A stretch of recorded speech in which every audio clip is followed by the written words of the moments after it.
नमस्कार, मी हर्ष दुधे आपल्या सर्वांचं आपल्या आवडत्या यूट्यूब चॅनलमध्ये स्वागत करतो आहे।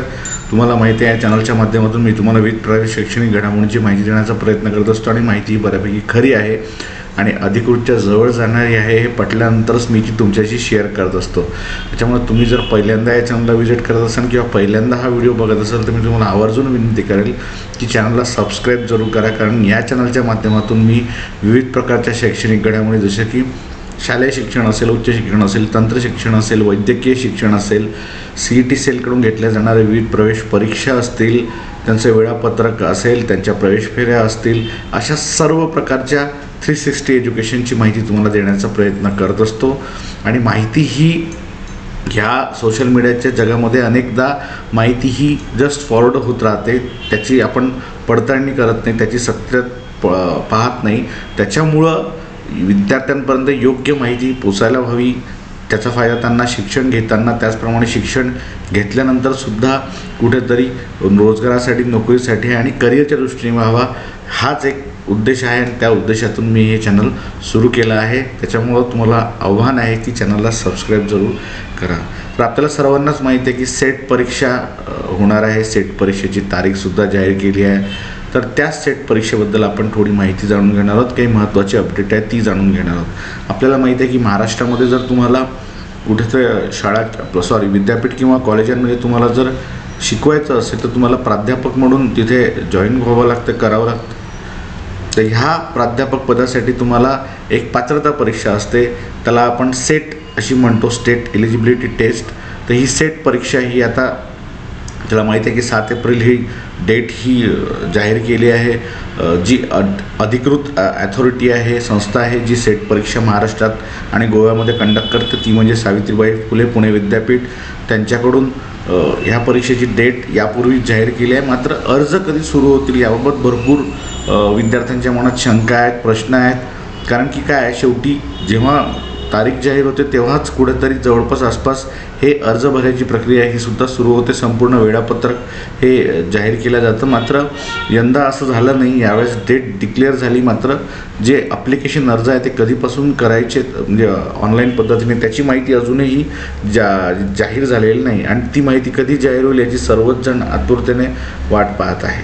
तर याच्याच अनुषंगाने एक अशी माहिती आली आहे समोर की साधारणतः ह्या परीक्षेचं नाही म्हटलं तरी ही वर्षातून एकदा परीक्षा होते आणि ह्या संपूर्ण परीक्षेची जी एकदम काठिण्य पातळी असते किंवा त्यांचे प्रश्नपत्रिका तयार करणं, त्यांचं सगळं जे कामकाज असतं परीक्षा घेण्याचं ते आत्ता तरी सुरू आहे, ते अजून पूर्ण झालेलं नाही आहे।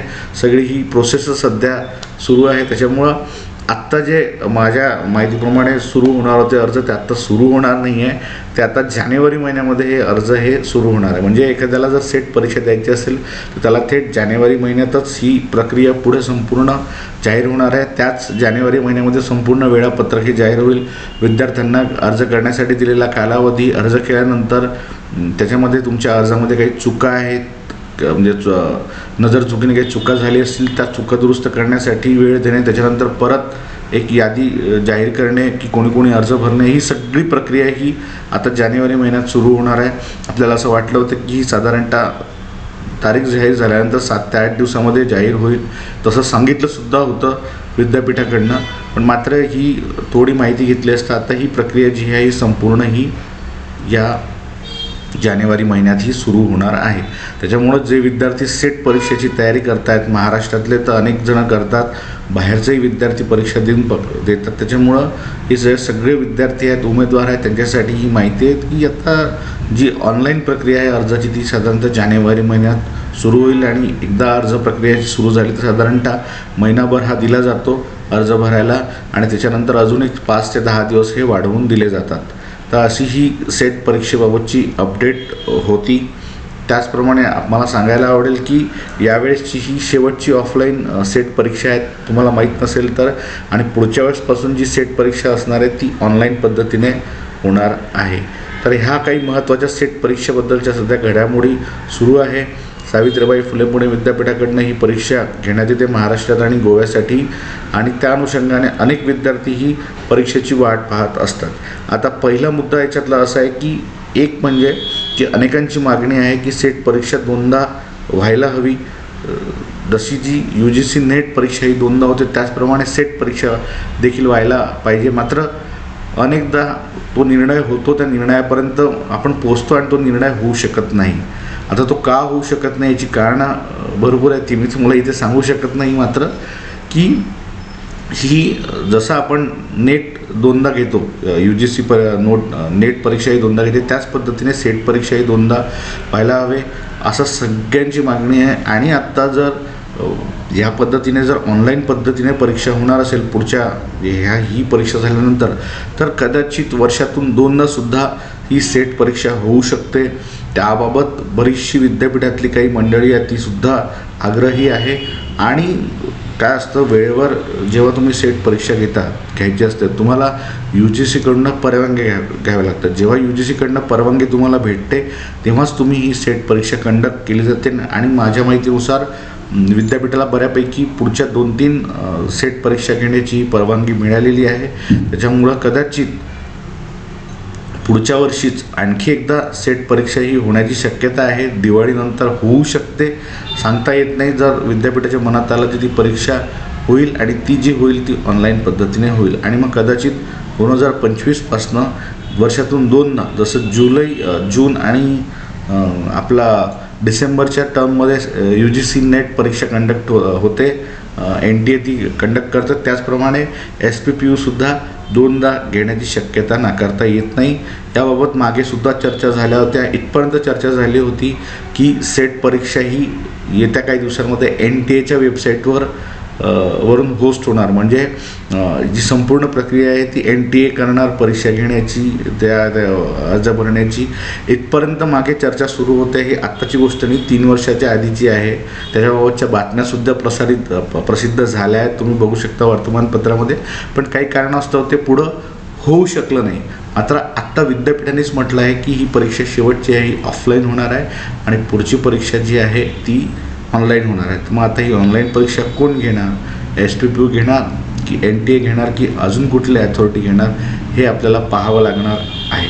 आणि हे आज न उद्या होणार आहे, त्याच्याबद्दल काही हे नाही. ऑनलाईन परीक्षा झाल्यानंतर ते कोणाच्या प्लॅटफॉर्मवर करायची तीसुद्धा एक मोठी बाब असते. त्याच्यामुळं ती परीक्षा आता कोण कुठली अथॉरिटी घेईल हे आपल्याला माहीत नाही. मात्र काही दिवसांपूर्वी, साधारणतः 3 वर्ष म्हणतो आहे मी, 3 वर्षापूर्वी असं एक झालं होतं की NTAच्या म्हणजे नॅशनल टेस्टिंग एजन्सी जी आहे आपल्या, त्या NTAच्या प्लॅटफॉर्मवरून ही सेट परीक्षा होईल. हे फक्त तेव्हाच्या बाबी होत्या, घटना होत्या, गोष्टी होत्या, त्याच्या बातम्या झाल्या होत्या. आता माहीत नाही. आता एवढं माहिती आहे की आताची 7 एप्रिलला परीक्षा आहे, त्याचे जे अर्ज आहेत ते जानेवारी महिन्यात सुरू होणार आहे. आणि पुढची जी सेट परीक्षा आहे ती नक्कीच ऑनलाईन पद्धतीने होणार आहे. ती कोण घेणार, कोण ऑनलाईन प्लॅटफॉर्मवर कंडक्ट करणार हे अजून गुलदस्त्यात आहे. तर अशाच नाविन्यपूर्ण शैक्षणिक घडामोडींच्या माहितीसाठी आपण भेटत राहू. तुम्ही अशाच माहिती जाणून घेण्यासाठी आवर्जून या चॅनलला सबस्क्राईब करा. काही सूचना असतील, काही तुमच्या प्रश्न असतील, काही समस्या असतील, तुम्ही त्या विचारू शकता मला कमेंट बॉक्समध्ये कमेंट करून. चॅनलला आवर्जून सबस्क्राईब करा, जेणेकरून तुम्ही शैक्षणिक घडामोडींशी माहितीशी अपडेट होत राहाल. तुम्ही माझं टेलिग्रामचं चॅनलसुद्धा सबस्क्राईब करू शकता. जर्नलिस्ट हर्ष दुधे म्हणून आहेत, ते सुद्धा तुम्ही सबस्क्राईब केल्यास तुम्हाला योग्य माहिती तिथेसुद्धा वेळोवेळी मिळत जाईल. तशाच नाविन्यपूर्ण शैक्षणिक घडामोडींच्या माहितीसाठी भेटत राहू. तोपर्यंत धन्यवाद.